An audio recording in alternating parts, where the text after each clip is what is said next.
à toutes et à tous et bienvenue dans ce nouvel épisode de Des livres comme des gourmandises, dans lequel je vous présente chaque semaine 3 nouveautés de la médiathèque que vous pouvez venir emprunter si vous le souhaitez. Et on va démarrer tout de suite cet épisode. Le premier ouvrage que je vous présente cette semaine s'appelle Les Abysses. C'est écrit par Rivers Solomon. C'est paru aux Forges de Vulcain en 2020. Et c'est un livre fantastique. Donc c'est un livre dans un univers, un univers fantastique. Ça part au départ d'une légende qui disait que pendant le commerce triangulaire, à l'époque où on transportait les esclaves des îles africaines vers ce qui est devenu, vers les Amériques. Quand une esclave tombait enceinte sur un bateau, dans un négrier, elle était jetée à la mer.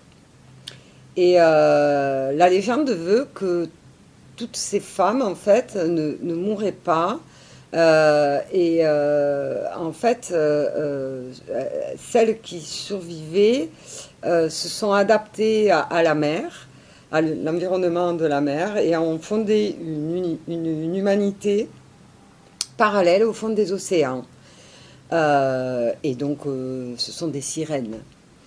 Et bien, on va retrouver en fait ce peuple issu de ces femmes jetées à la mer. On est au fond de l'océan Atlantique, dans un monde sous-marin, avec donc dans un peuple de sirènes. Et l'une d'elles s'appelle Yetu, elle est historienne, et elle a été choisie pour être le réceptacle de la mémoire de son peuple. Et il se trouve que du coup, son peuple, comme c'est elle qui est chargée d'avoir la mémoire, son peuple, c'est un peuple qui vit sans mémoire, qui ne se préoccupe d'aucune histoire,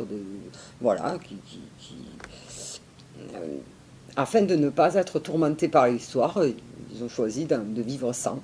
Et c'est elle qui garde ça. Et une fois par an, elle remet l'histoire de son peuple à son peuple pendant 3 jours. 3 jours où elle peut enfin souffler et chaque année, pendant ces 3 jours, elle se demande si au bout du 3e jour, elle va avoir envie de reprendre ses fonctions et d'être de nouveau la gardienne de l'histoire de sa culture. Et donc voilà, on est à un moment de la vie de Yetu où est-ce qu'elle va finalement franchir le pas et ne pas reprendre ses fonctions et laisser toute cette histoire à son peuple, ou est-ce qu'elle va choisir de vivre libre sans son histoire. Voilà. Donc c'est une réflexion philosophique en même temps sur ce que constitue l'histoire pour un peuple, l'histoire avec un grand H. Et puis, donc voilà, on est un peu dans un mythe afro-futuriste, une ambiance aquatique, subaquatique. C'est très poétique, un livre très très poétique. C'est une belle lecture. Alors voilà, il faut être attiré par la littérature fantastique, mais voilà, c'est un très joli récit. Le deuxième roman que je vous propose est un roman de Magne Ovden, paru au Seuil en 2021, donc c'est un roman norvégien. Ça s'appelle La vie est un cirque, avec une très très jolie couverture. Et c'est un roman joyeux, attachant, qui donne des couleurs, des couleurs à la vie, quoi. On rencontre l'héroïne de ce livre qui s'appelle Lise, qui est trentenaire, célibataire, qui travaille Donc il y a un travail pour un fonds d'investissement. C'est un travail qui lui plaît. Elle rêve de devenir l'associée de son patron, mais bon, c'est pas facile. Ce patron est assez froid, assez désagréable. Bon, c'est pas évident.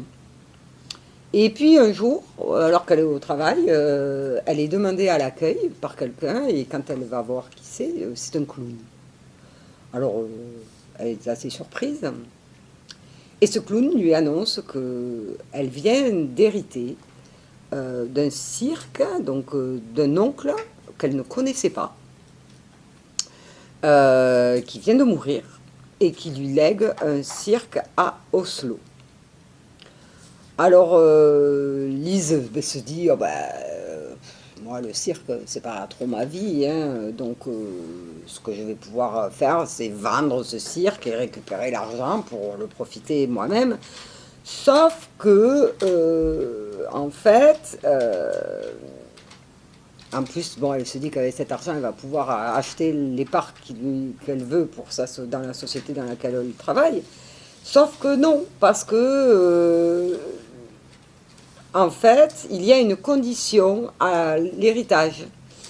Et pour pouvoir récupérer son héritage, elle doit effectuer 5 représentations de cirque, elle à la tête du cirque, avec costume pailleté, voilà, tout ce qui va avec. Et donc, elle va rencontrer 9 personnes du cirque qui ne sont pas très enthousiastes à l'idée que ce cirque soit pris par quelqu'un qu'ils ne connaissent pas, et en plus avec quelqu'un qui va peut-être décider de mener le spectacle. Et donc voilà, ça c'est le début de l'histoire, et vous verrez ce qui va se passer. C'est plein de rebondissements, et puis bon, c'est un livre, voilà, plein de magie, de merveilleux, voilà, c'est un livre qui met de bonne humeur, et dont je vous conseille la lecture. Et le dernier ouvrage est un ouvrage qui nous parle d'un endroit que l'on connaît tous, puisque c'est tout près d'ici, c'est le lac du Salagou. Et donc ça s'appelle Planète Salagou, la traversée des brumes.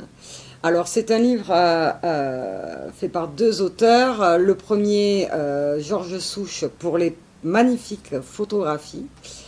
Et le deuxième, Jean-Claude Fauré, pour les textes très poétiques. C'est édité par les éditions Cardabel en 2019. Et donc, Georges Souche avait sorti un premier livre sur le lac du Salagou il y a 23 ans. Et donc, voilà, il revient sur ce site avec plusieurs magnifiques photos. En fait, il a fait ces photos, au départ, c'était pour faire une exposition au musée de l'Odève en 2019. Et donc, dans ce livre, on va aborder le voyage à travers les temps géologiques, les souvenirs des anciens, ceux qui ont connu le village de Celles qui a été submergé par le lac. Et voilà, et tout l'aspect merveilleux de ces paysages. Alors, bon, là, voilà, là, on va voir des photos. Donc, les textes accompagnent les photos. C'est un travail donc de plusieurs mois tout au long des saisons, hein, pour prendre tout le lac sous toutes ses facettes.